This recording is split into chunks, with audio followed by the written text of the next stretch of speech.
که بوی سال 2025 شده و اپل قرار کلی از محصولات خفنشو معرفی بکنه، از ویژن پروی عجیب و غریبش تا آیفون 17 ایر. و از اون جذابتر هم واسه شما دوستان اندرویدی، پوکو X7 پرو هم بالاخره خود شرکت پوکو سایت که نه توی اینستاش تایید کرد و عکساشو منتشر کرد. بزن بریم ببینیم تو دنیای تکنولوژی هفته گذشته چه خبر بوده. دینگ دینگ دینگ سرخط خبرها. خیلی خوش اومدید بچه‌ها به اپیزود جدید اخبار تکنولوژی. اپیزود یا اپیزود جدید با آلفاتک و امروز هم اومدیم ببینیم که توی این هفته‌ای که گذشته توی دنیای تکنولوژی و موبایل چه خبر بوده. البته اونجوری خبر خاصی نبوده ولی خب ما بازم براتون خبرهای داغی آوردیم که بهتون بگیم. اگرم نمیدونید اینجا چه خبره، ما که اصلا کارمون تخصصی موبایله، اما خب یه پلیلیست هم داریم که میتونید توی کانال ببینید و هر هفته یه اپیزود راجع به اخبار موبایل تکنولوژی واسهتون میذاریم که بدونید چه خبر بوده. یه سر به بقیه ویدیو هم اگه دوست داشتید بزنید. بدون معطلی بریم سراغ خبر اول. خبر جنجالی و اصلا ناراحت کننده، جنگی باشه بین مایکروسافت و اپل. و حالا یه ویدیویی که شما هم احتمالاً دارید میبینید اگه کپی رایت نخوریم، اینه که آقا یه تبلیغ ما داشتیم که سافاری اومده بود مثلا با کروم مقایسه بشه، اومدن امنیت سافاری رو ضعیف نشون دادن. گذشت تا اینکه یه خبری از اپل درس کرد و حالا اینکه کی درسش داده نمیدونیم. اومدن گفتن که از طریق سیری داره یه کاری میکنه اپل سیری و 95 میلیون دلار هم جریمه واسش گفتن. اینجوریه و داستان از چه قراره؟ گفتن که سیری می اومده مکالمات مثلا کاربرا رو حالت مثلا شنودتور میکرده، یعنی مثلا مکالمه مجید با سیری شنود میشده، ضبط میشده و خود کارکنان اپل مثلا اینا رو گوش میدادن و این خبر اومده درس شده و یه جریمه ای هم بریدن و خود اپل همینو تایید کرده که آره شرکت من داشته همچین کاری رو انجام میداده. و حالا ما نمیدونیم باید اون تبلیغ ضعیف نشون دادن کروم رو باور کنیم یا از این طرف ضعف امنیتی که نیست، تجاوز به حریم خصوصی.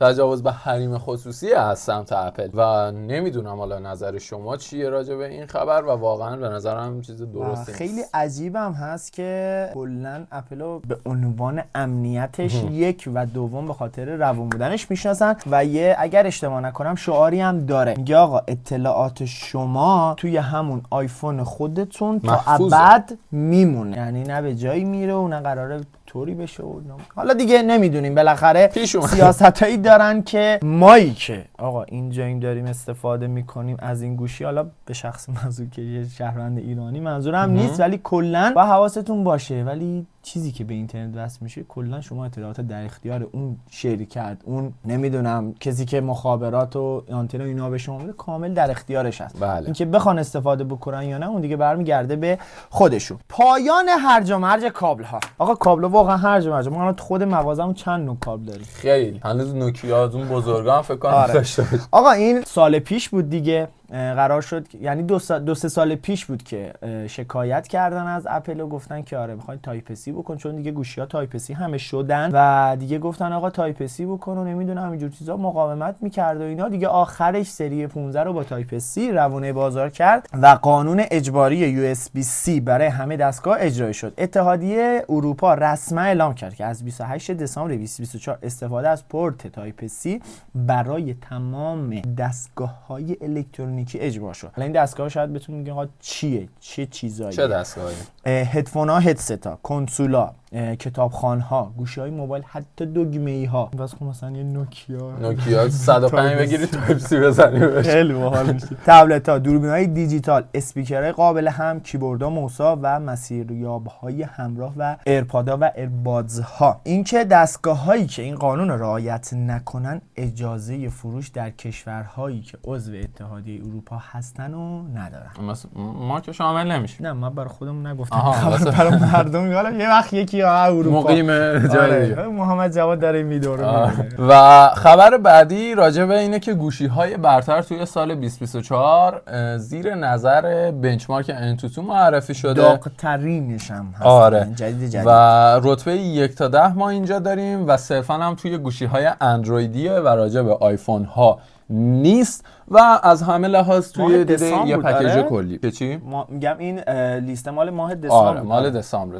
قشنگ قبل از اینکه تمام بشه. دنیا اومدم برای این. آره آخه و اینکه بریم ببینیم چه گوشی هایی بوده و بازم میگم خبری از آیفون ها نیست یا شاکی نشید تو کامنت ها بنویسید و همونطور که میدونید ما چند تا بنچمارک مختلف داریم. 3D مارک رو داریم، گیک بنچ رو داریم و خود انتوتو. حالا انتوتو اومده اولین گوشی رو رد ماجیک 10 پرو پلاس چیز کرده که ویدیو بررسیش هم این بالا میاد، اگه دوست داشتید برید ببینید. رتبه دوم وان پلاس ایس 5 پرو که واقعا گوشی بی‌نظیری بود، بازم ویدیو بررسیش این بالا است. ما داغ و گوشی های جدید رو همیشه گذاشتیم واسه بچه‌ها. اگر هم حالا من چیزی نگفتم میتونید بگردید توی چنل خودتون پیدا بکنید، مطمئن باشید هست، یا تو پلیلیست معرفی بررسی گوشی ها میتونید ببینید. رتبه سوم هم اوپو فایند X8 پرو، اینو تو چنل نیست نگردید دنبالش.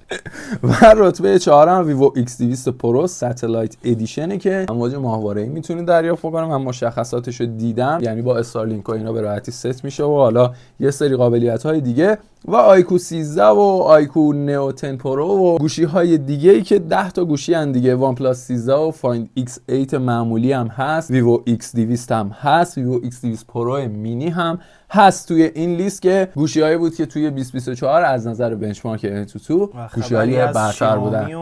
هواوی و خبری نیست، سامسونگ نیست، چون اونجا ما همیشه یه چیزی رو کم داریم. اما واقعا توی این گوشی‌هایی که متاسفانه اینجا بازاری ندارن و اکثرا هم چینی هستن، گوشی‌های فوق‌العاده کامل و بدون نقصی رو داری. پوکو که دیگه وبسایتش رفت، ولی توی این اینستاگرام صفحه رسمی خودش اومده و عکس پوکو X7 پرو و X7 رو گذاشته و خب ما هفته پیش بود که براتون ویدئوی X7 رو گذاشتیم. X7 پرو مشخص شد براتون گفتیم که آقا چه گوشیه، ولی خب عکس رسمیش هم خود صفحه این اینستاگرام پوکو نمیدونم چقدر سنگین بود خودش گذاشته و خیلی جالبه. X7ش فکر کنم 3 تا لنز داشته باشه، عکسشو دارید ببینید، و X7 پرو 2 تا لنز داره و X7 پرو احتمالاً همون قضیه که براتون گفتیم بیشتر سر نرم افزاری و دوربین و این قضیه همون بحث گیمینگ داره کار میکنه. اومده با همون رنگ زرد و مشکی خود خوشگلشو گذاشته و مجهز به دوربین 50 مگاپیکسلیه و قراره که 9 ژانویه 20 دی هم معرفی بشه این گوشی‌ها. 22 که گذشت. نه نگذشت. امروز چندم؟ زمان ترسیدم گفتم. قراره که به صورت رسمی معرفی بشه و انشالله احتمالاً 2 هفته بعدش هم یا 1 ماه بعدش بستگی داره، ولی احتمالاً همون 2 هفته بعدش داخل ایران ما داریم و احتمالاً میخوره بهش که گوشی خیلی خوبی باشه. واقعا پرطرفداره. آره دوربینشو در نظر نگیریم گوشی خوبی بود. پرو نه ولی معمولی چه. آره و ریژن چینش هم که میشه همون ردمی توربو 4 که اونم هست، ولی خب توی گلوبال همین پوکو X7 آره. و امسال سال عجیب غریبیه واسه کسایی که اپل بازن، چون که قرار رونمایی‌های به شدت بزرگ و متنوعی رو داشته باشیم. بخوام واسهتون بخونم از آیفون 17 آیفون 17 ایر SE و پردازنده جدید M5 که قرار روی مکبوک ها باشه، اپل واچ ها همه چی واقعا امسال سال شلوغیه و یه سری چیزهای حالا میتونیم حداقل الان بگیم غیر رسمی منتشر شده از کانسپت هایی که مثلا اون 17 ایر قراره داشته باشه یا SE که قراره امسال بیاد، SE فوری که قراره احتمالاً اسمشو بکنن 16 ای. آره 16 ای قراره باشه و نمیدونیم به چه صورت میشه. من همینجوری یه تیکه هایی واسهتون بخونم. آیفون 17 ای رو که شاید بدونید قراره باریک ترین گوشی اپل باشه که یه تک لنز 48 مگاپیکسلی داره با یه صفحه نمایش 6.6 اینچی. می‌کنم شهریور ماه. آره توی سپتامبر گفتن معرفی میشه و واسه ما میشه همون شهریور و ضخامت دقیقی هم هنوز نگفتن، اما طبق چیزایی که در اومده ازش گفتن 2 میلیمتر از 16 پرو باریک‌تره و 2 میلیمتر واقعا تو گوشی خیلیه و بالاخره کسایی که گوشی کوچیک و باریک و خوش دست دوست دارن میتونه انتخابشون باشه. البته باید ببینیم که قیمتش به چه صورته. فناوری نمایش پروموشن رو احتمالا ما داشته باشیم که تا 120 هرتز رفرش ریت داریم. دیگه 60 هرتزیا دیگه کلا فکر کنم دیگه چم میشه. چیزی که اینجا من دارم میبینم میگه که اپل قصد داره به طور آزمایشی از مودم 5G اختصاصی خود توی آیفون 17 ایر، آیفون SE 4 و آیپد 11 استفاده بکنه تا اگه جواب گرفت توی محصولات آینده هم بیاد و استفاده بکنه و ببینیم که به چه صورته. یکم که جلوتر بریم میرسیم به آیفون 17 پرویی که نمیتونیم الان قطعی راجبش نظر بدیم، اما خب گوشی های پرچمداری هن که قراره امسال معرفی بشه و گفتن که میخواد قاب تیتانیومی رو بذاره کنار. یعنی دیگه ما فریم آلومینیومی رو داشته باشیم و یه بدنه نیمه شیشه نیمه آلومینیومی رو ممکنه داشته باشیم توی گوشی ها. احتمالاً تیتانیوماشون تمام شده.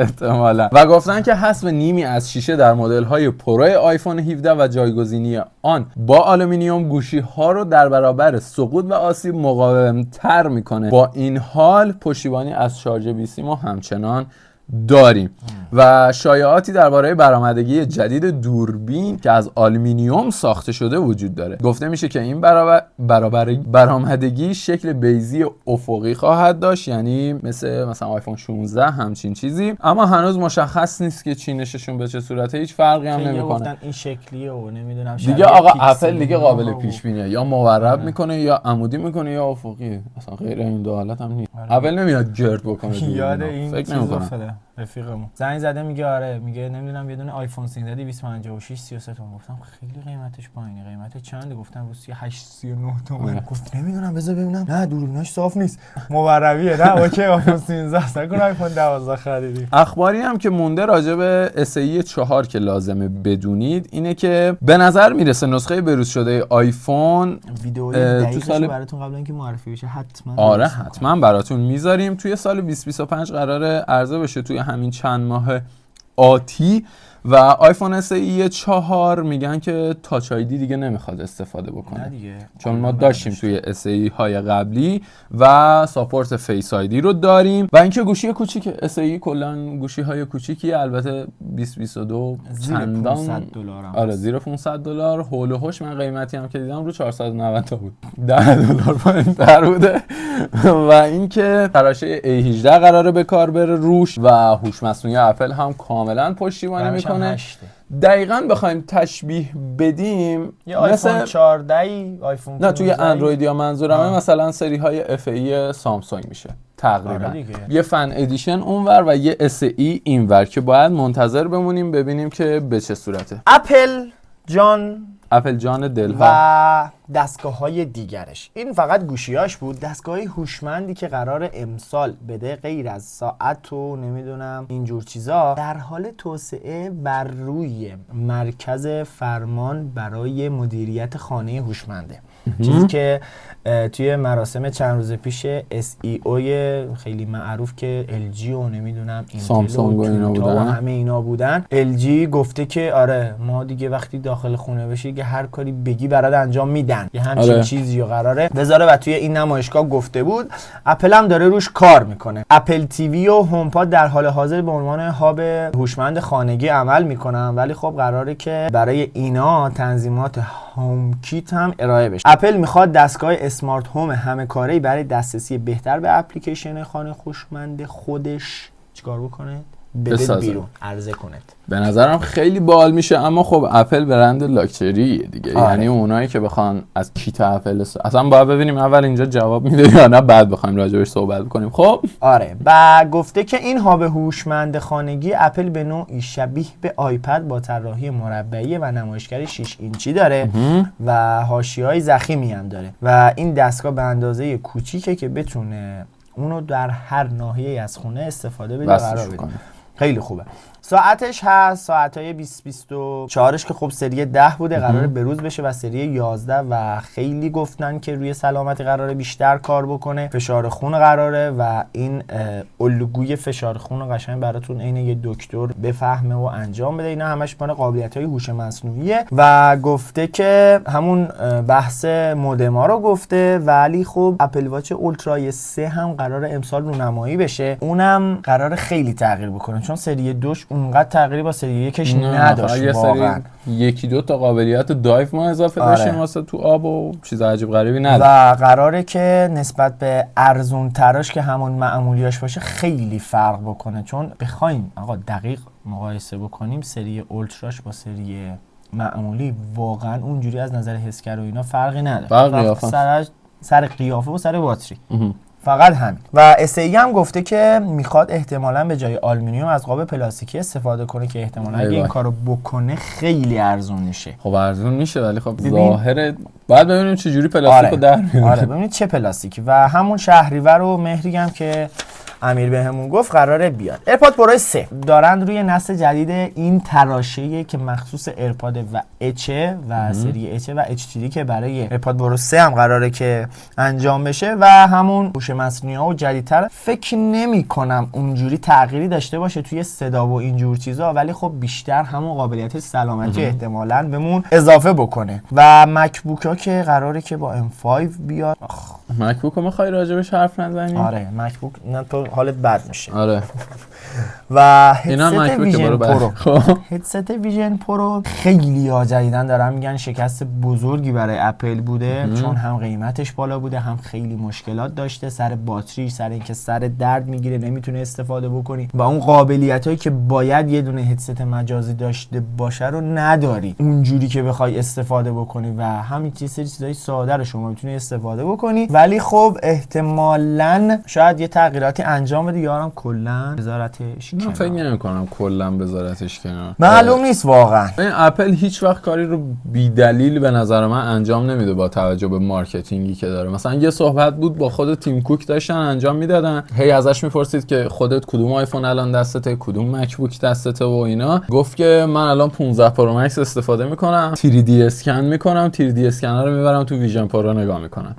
یعنی همه این زمینه سازی ها و به نظر من خود اپل هم همین الان میدونه که آقا همچین چیزی که ساخته سخته، یه پاور بانک انقدی همراهت باشه، سیم بکشی این همه سنگینی، با این حالی که من خیلی رو دیدم میگن راحته توی استفاده کم مثلا اذیت نمیکنه و خیلی نرمه. به نظر من اومده همچین چیزی رو داده توی بازار که بعدها بکنتش فقط مثلا یه عینک. همچین چیزی از اپل آنچنان دور از انتظار نیست و به نظرم به وقوع میپیونده در آینده نزدیک. انشالله ما که داریم دعا میکنیم و آره مثلا اینی که من الان دارم خیلی داره اذیتم خب خدا رو شکر. خب بازم خب خیلی ها همینم ندارن، ویتوری ریختم روش دارم استفاده میکنم، خیلی ها همینم ندارن. و سری آیپد ها، آیپد 11 و آیپد ایری که قراره بیاد و احتمالاً بیاد بالاتر پردازنده ها و روی آیپد ایر قراره که سری M3 رو احتمالاً ببینیم و توی تراشه آیپد 11 هم قراره که A17 پرو یه مقداری افزایش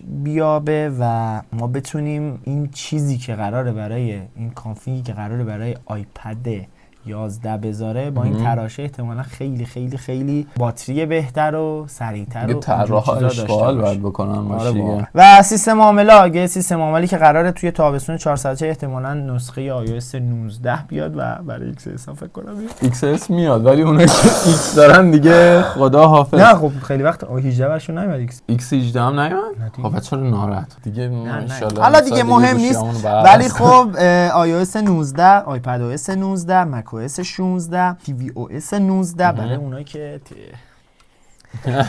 watchOS 12 و ویژن OS 3 هم قراره بیاد که هوش مصنوعی. یه خبری شنیدم من برای هوش مصنوعی. گفت که آقا این قابلیتی که هوش مصنوعی آورده دقیق حالا یادم رفت اسم دقیقشو، ولی خب به این صورت بود که شما از قابلیت‌های هوش مصنوعی استفاده بکنی، گزینه رو میتونی برداری ولی خب میتونی هم فعال باشه و معمولا فعاله. میگفت مصرف باتری خیلی خیلی زیاد شده توی سریایی که هوش مصنوعی فعاله. هوش مصنوعی فعاله و این باگه و اگر که الان داری استفاده میکنی سعی کن که آقا این بذاری خاموشش بکنی و خاموش باشه، روشنش آره بکنی. و بعد این باگ برطرف بشه و بتونی انجام بده، چون هلس باتریت خیلی میاد پایین، چون خیلی دیگه از گوشی استفاده میکنه. احتمالاً به روز ثانی جدید iOS 18 هم توی نیمه اول 2025 ما داریم و بعدش هم که دیگه قراره که عشق و حال بکنه و iOS 19 رو به ما بده. این بود از اخبار تکنولوژی و دنیای موبایل این هفته‌ای که گذشت و خیلی ممنون که طولانی شد. اشکال نداره، اخبار زیاد بود، گجت‌ها خیلی زیاد بود. آره. امیدواریم که شما هم با آلفاتک لذت برده باشید با اخباری که واسهتون گفتیم و نظرتون رو واسه هر کدوم که براتون جذاب بود توی کامنت ها واسمون بنویسید و مثل همیشه سابسکرایب و لایک و کامنت های پر انرژی و خفنتون یادتون نره. بوسیرتون تا بیشتر نشده تا ویدیو بعدی. قربون شما، خیلی دوستتون داریم. مراقب خودتون خداحافظ. باشین. لایک سابسکرایب یادتون نره. سابسکرایب. خدافظ. اینو نگفتم. چیه؟ قراره که واچ اولترا به ماهواره چیز بشه. وای چه چیز مهمی. ما الان چی کار بکنیم؟ من دقیقاً یکی از علتایی که می‌خواستم واچ اولترا تومو بفروشم به ماهواره وصل نمی‌شد.